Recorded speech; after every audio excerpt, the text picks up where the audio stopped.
Welcome, this is Jim, host of the Faith Influencer podcast, where we're going to dive into discussions on faith's role in everyday life, from navigating blended families to overcoming challenges.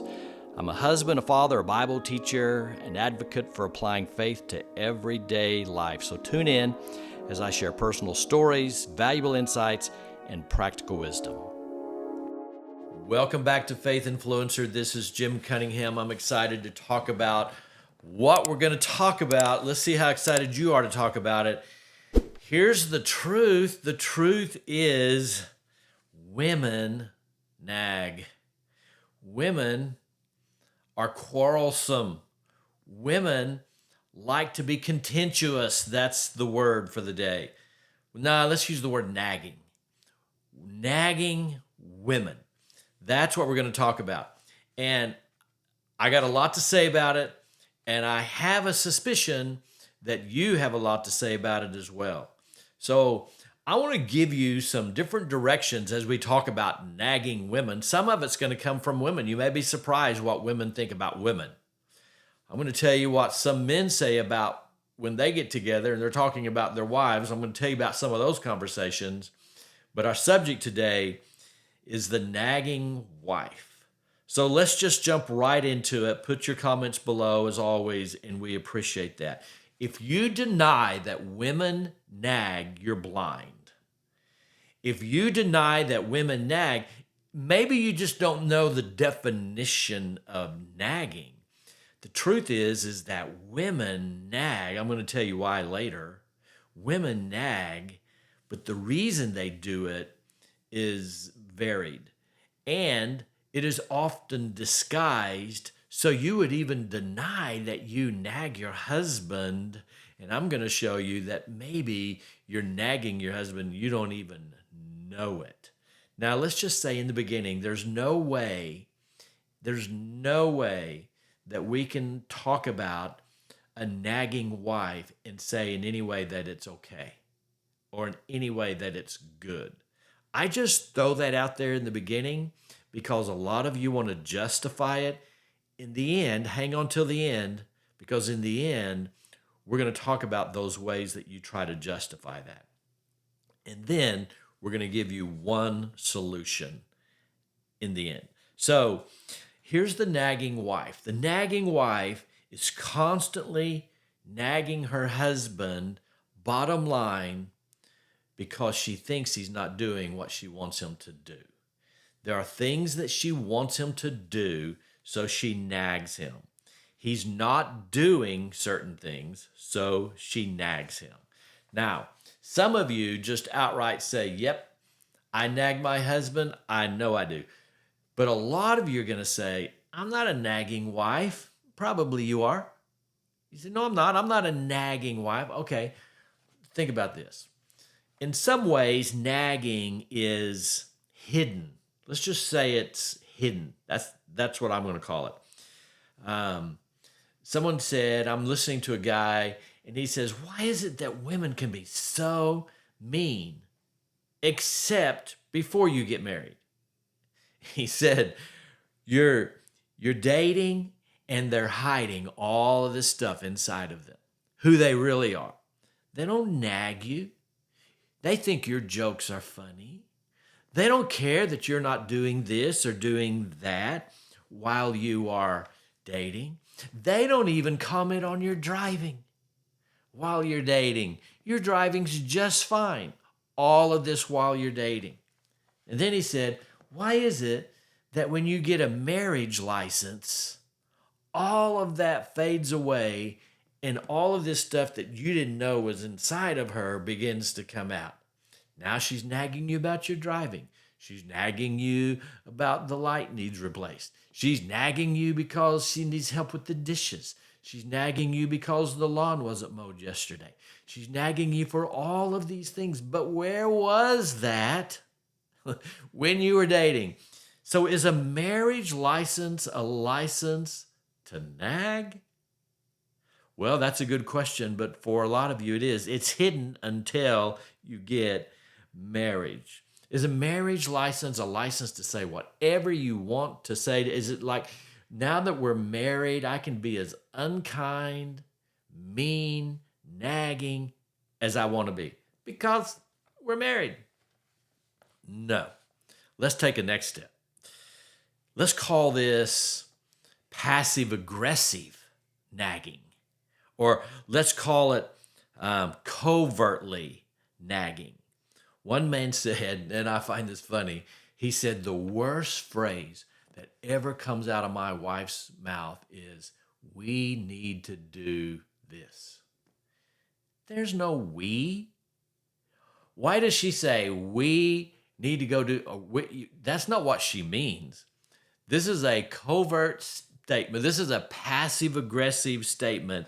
What she really means, you need to go do this. She softens the language by saying we, but she doesn't mean we. She means you. That's covert nagging. That's the nagging that I'm going to get what I want to get, but I'm going to soften the way I say it. That's nagging. So some hide it, some are covert with it. They don't just outright do it. One lady admitted to her nagging. She said, "Yeah, I nag," and she said, "This is how I would do it."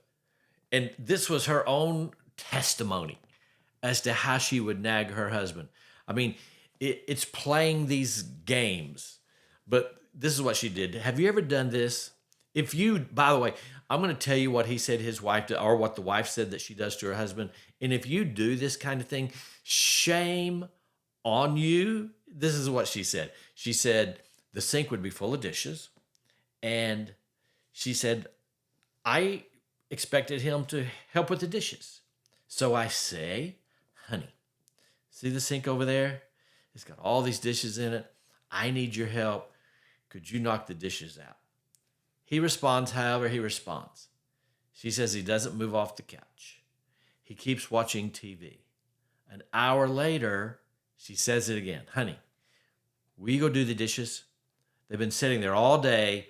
I need you to do the dishes. He said, sure. Sitting on the couch, watching TV. He doesn't move. So she said, this is what she does. She goes over to the sink and she rattles the dishes. He turns around and looks, and she throws her head up and she puffs and she walks out of the room. That's pretty passive aggressive. That's her form of nagging her husband. The puffing woman is very unattractive. Throw your hair back and puff and walk out of the room because he hasn't done the dishes yet. I'm going to say I don't ever want to see that. And then here's the worst of all. You ready for this? The worst of all is this woman. She says, honey, would you replace the light bulb? I am not going to get up on a ladder and replace that light bulb. He doesn't get it done. The next day. I don't know why he doesn't get it done. He forgets about it, whatever it is. So you know what she does? This is the worst of all. She calls her dad. That makes me want to puff. She calls her dad to come over and change the light bulb. That is the worst. To call someone else in because he did not get it done when you wanted him to get it done. This is the nagging wife. I was listening to a lady. Her real name is Karen. She's not a Karen. Her real name is Karen. Look her up sometime. She has a podcast. And her podcast is related to wives. And she calls herself the happiness expert for wives. And she has this whole podcast on nagging that I thought was really good. But one thing that she said in there is so true. If you're the nagging wife, do you know what you're really doing? Karen said, you're really just emasculating your husband. You're emasculating your husband. You're devaluing your husband. That's what she said. And by the way, she also agreed and said that almost all women, not all, but almost all women nag. Well, I'm going to say to you that even the Bible has some things to say about the nagging wife. You've heard these, but let me share some of them with you. Proverbs 19:13 says that a contentious wives destroy their homes. That's pretty in your face. Contentious wives destroy their homes. One reason to rethink about nagging. Here's another proverb. Proverb says that a nagging wife is like a dripping faucet. I love the image of that. The imagery is spot on. That the nagging wife on and on it's just like a faucet that just drips and drips, and it's annoying and it's tiresome, and you just want to avoid it. Do you know what guys talk about when they get together? Guys, so often when they get together and they feel the freedom to talk about however they want, they talk about their nagging wives. Not all guys, you understand, but a lot of guys, they just talk about how their wife nags them about this and nags them about that. Um, I want to give you the truth about what nagging does.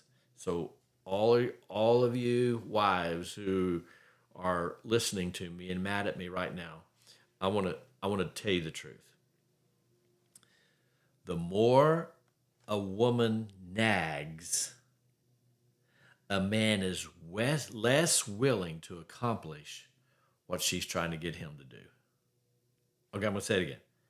The more a woman nags, a man will be less willing to accomplish the task that you're after him to accomplish.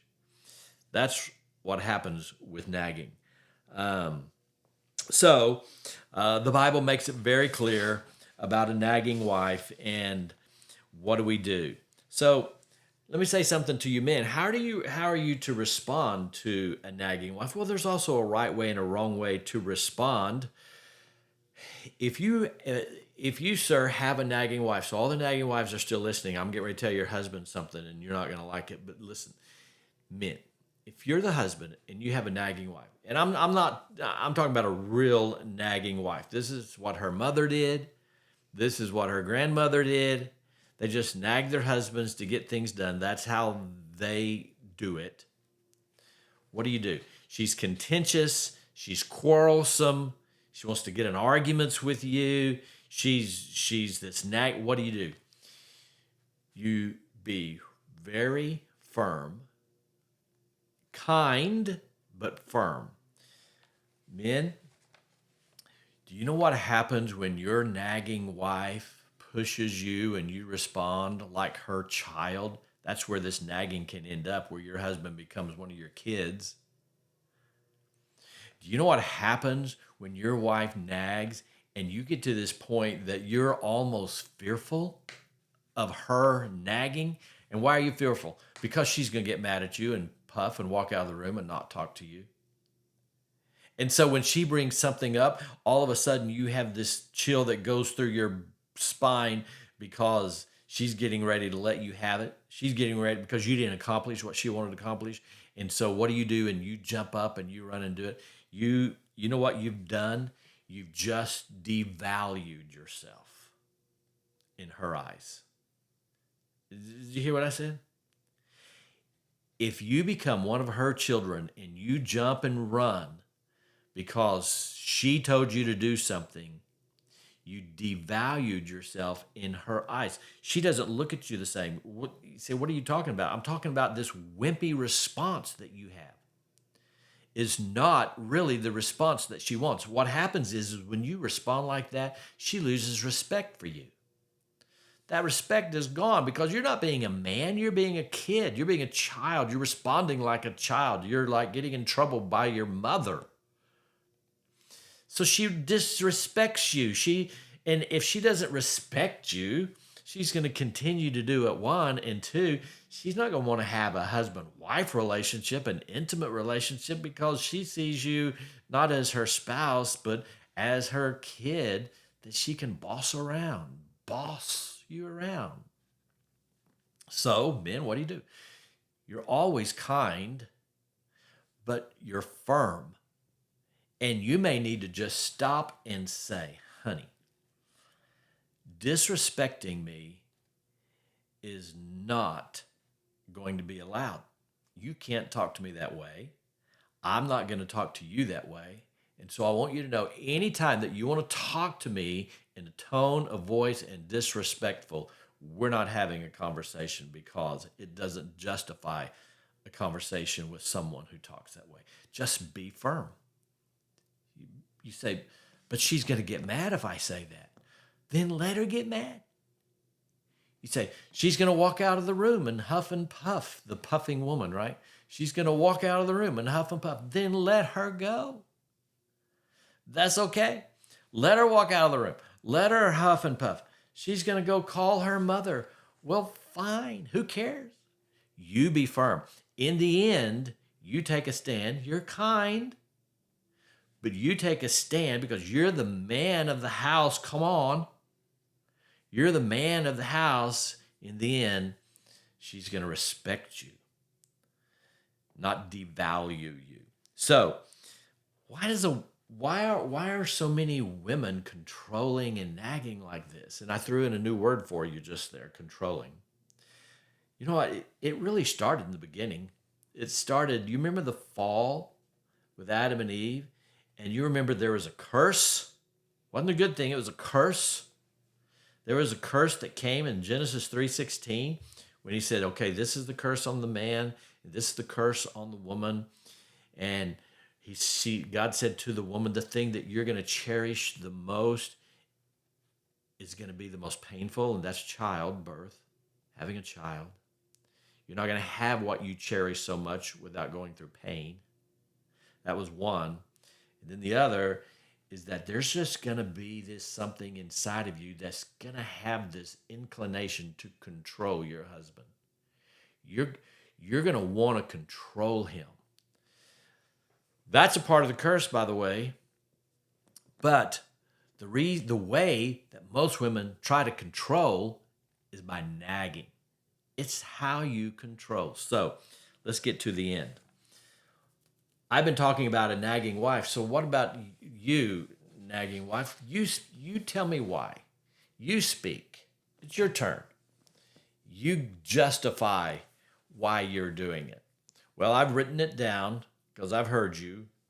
I've written it down. Basically, it comes down to the same thing. Here's your justification for nagging your man. You say, well, nothing would ever get done if I didn't nag him. I hear you. That's what you say. He'll forget it. A lot of you say, I've said it earlier, a whole lot of you say, he's lazy and he just wants to sit on the couch and watch ball games. Some of you say, I'm married to a man who's unmotivated. Well, you married him.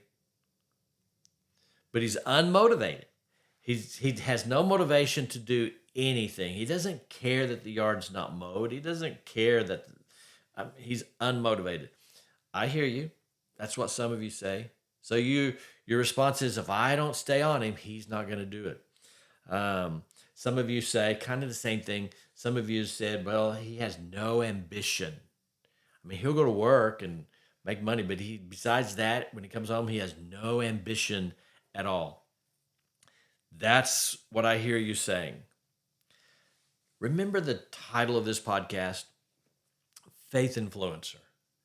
You remember why we named it that? Because we want to influence you under the umbrella of faith. So I want to wrap this up by saying, here's the alternative to nagging. But it's under the umbrella of faith. The alternative to nagging is a prayer. And the prayer is simply this. The prayer is, God, you know my frustrations with my husband. But God, help me to realize it's not my job to change him. It's your job. It's not my job to change him. It's your job. All right, are all of you women listening? Are you all listening? You do not have your junior Holy Spirit badge. That's not your role. You are not a junior Holy Spirit to convict your husband. That's God's role. So your prayer is, God, it's up to you to change him. I'm going to leave that work up to you. Maybe you just surrender it. God, I do all of this nagging and pushing because I want him to do what I want him to do. But God, I'm going to turn that over to you. And I'm just going to start praying for him. And I'm going to pray that your Holy Spirit would move him, that your Holy Spirit would change him, would accomplish these things that we need to get done. So see, share your frustrations with God, but turn your husband over to God. If he really is the low ambition guy, he really is the unmotivated guy, he really is the lazy guy, he's the guy who's not really getting things done that genuinely need to get done, there's a better way than nagging. It's turning him over to God. And maybe you just need to say, honey, I'm sorry. I've been a nagging wife. And that's not right. I have this inclination inside of me to do it, but I know it's not right. But I just want you to know what I'm going to do. I'm just going to turn you over to God. I like that. And that's what I'm asking you to do. So, nagging wife, there's your alternative. Let's be honest about it. Looking forward to your comments. As always, thank you for joining us at Faith Influencer. This is Jim Cunningham. Talk to you next time.